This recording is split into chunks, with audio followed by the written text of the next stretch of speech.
In this video, what I'm going to share with you is my personal morning routine as an agent that consistently closes 50 plus personal transactions per year. What is going on, guys? My name is Chris Elliott with the Elliott Real Estate Team, as displayed on the swag. Appreciate you joining in on me. If it looks like I'm sitting at home, it's because I am. I figured when more appropriate to shoot this video than in the morning, talking about a morning routine. Now, before you start rolling your eyes, I'm not one to share with you my morning routine is like, hey, this is something you need to emulate to the T. I don't think I've reached the pinnacle of success where now everybody should copy everything I do. However, what I did want to share with you in this video is my morning routine, what works for me. Everybody's a little bit different. More importantly, what I think would be of value to take from this video is what are the elements of the morning routine that will set you up for success. And first and foremost, why are we even talking about a morning routine? The reason we talk about morning routines is if we can set ourselves up with a powerful morning routine, we're going to fly through the day with energy, with power, and be able to produce results. If we have a weak morning routine or a morning routine that doesn't serve us, then we're not going to be able to carry powerfully throughout the day. And here's the reality, guys. Everybody's got a morning routine. You just either have a good one or you've got a bad one, right? The best analogy I ever heard for this, it's kind of like a slingshot. If you got a powerful routine, it's kind of like, man, pulling that slingshot back way, way far, you let go and that stone goes flying. And the analogy is that's you throughout the day. If you've got a strong morning routine, you're pulling that thing back and you're just flying through the day. If you have a weak morning routine, it's like pulling it back just an inch and then you let go and that stone just plops right in front of it and doesn't go very far. So let's jump into it. So first and foremost, the first element of a successful morning routine is going to bed early and getting a good night's rest. I think the hustle culture of 4 to 6 hours of sleep per night is nonsense. We are human beings. Our bodies need rest. Our bodies need sleep. And if you can have a solid night's sleep, you're going to perform better. Your cognitive function is going to be higher. Your energy is going to be higher. Your outlook's, your output's going to be higher. You're going to be in better shape. It's just all things work better with our bodies if we are getting adequate sleep. So get to bed early. For me personally, I try to be lights out by 8:30 at night.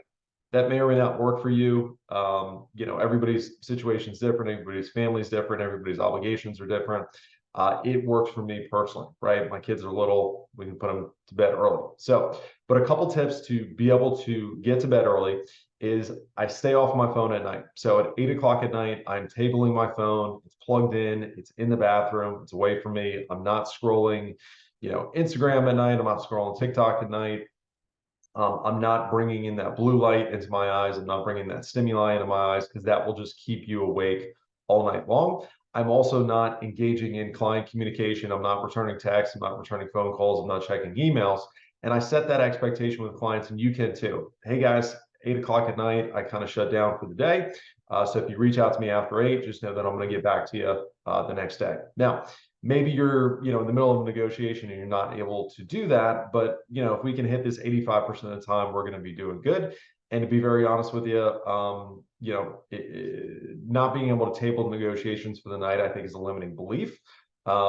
Certainly there's times when you can't, but I found a lot of times we could just say, hey guys, why don't we pick this up in the morning when everybody's rested, everybody's in a better state, as opposed to the end of the day where everybody's tired, everybody's exhausted.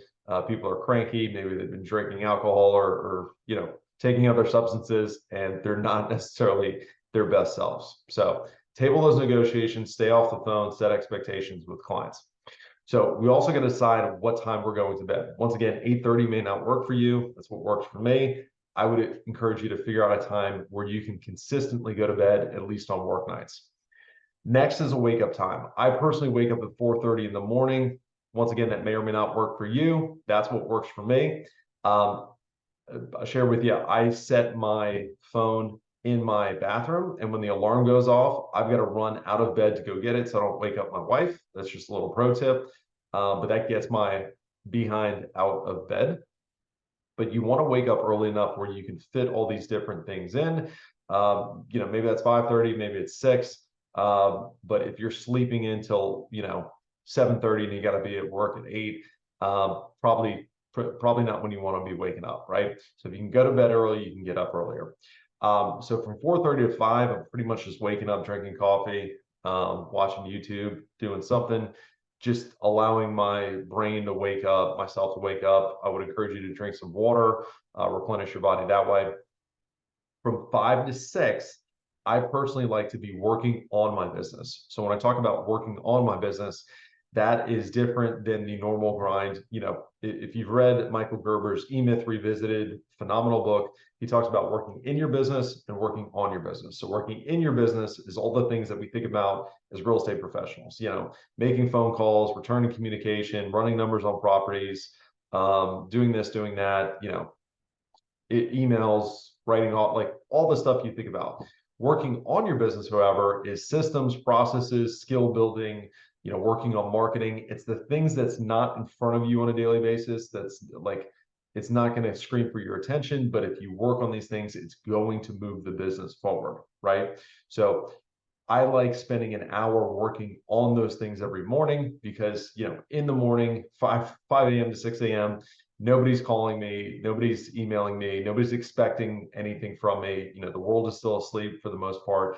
And I've got that time to myself to be able to work on projects. Okay. From 6 to 6:30, I'm getting a workout in. I personally work out from home. I've got, you know, some weights in the garage. That works for me. Maybe you need to, you know, go to a class. Maybe you need to be in a gym. I just don't like the time wasted of commuting and all that, and you know, having to work around somebody else's schedule. For me, home gym, half hour works plenty fine for me. From 6:30 to 7:30, I'm hanging out with the family, getting ready, showered, food, you know, eat a healthy breakfast. And I'm just kind of spending that time with family, with loved ones, and just filling that tank, right? At 7:30 in the morning, I've got a role play call with another real estate agent outside of my market where we are role playing conversations. We're practicing objections we're getting, scripts that we're working on, you know, different dynamics of the business. I would highly encourage you to have role play partners that you can practice conversations with. As real estate professionals and sales professionals, we talk to people for a living, right? So if we can practice those conversations, you're ultimately going to get better results from your lead generation, your prospecting times. The other beauty of that for me is that if I have that phone call scheduled at 7:30, I've got to be out of my house in my car driving to the office to really facilitate that, right? If I'm if I'm not out of the house, it's always kind of an awkward thing of like, I'm, you know, trying to get out of the house, trying to leave, or I'm still out the house taking that phone call. And I found I'm more accountable to somebody else than I am to myself, right? So that's a good accountability for me just to get out of the house and start driving to the office at 7:30. That gets me personally in the office by 7:45, and then I'm on the phones no later than 8 a.m. And you know, you might think that's too early. The reality is, outside of real estate, the working world, for the most part, is up and at them at 8 a.m. It's a phenomenal time to get people on the phone because they're not like in meetings yet, they're not at work yet. Maybe they're still dropping the kids off or doing whatever, and you can get people on the phone and get results. And a lot of times, you know, if you can get on the phone by 8, you've set more appointments, made more contacts, made more phone calls, done more outreach by 9 a.m. than most real estate agents will get done their whole day.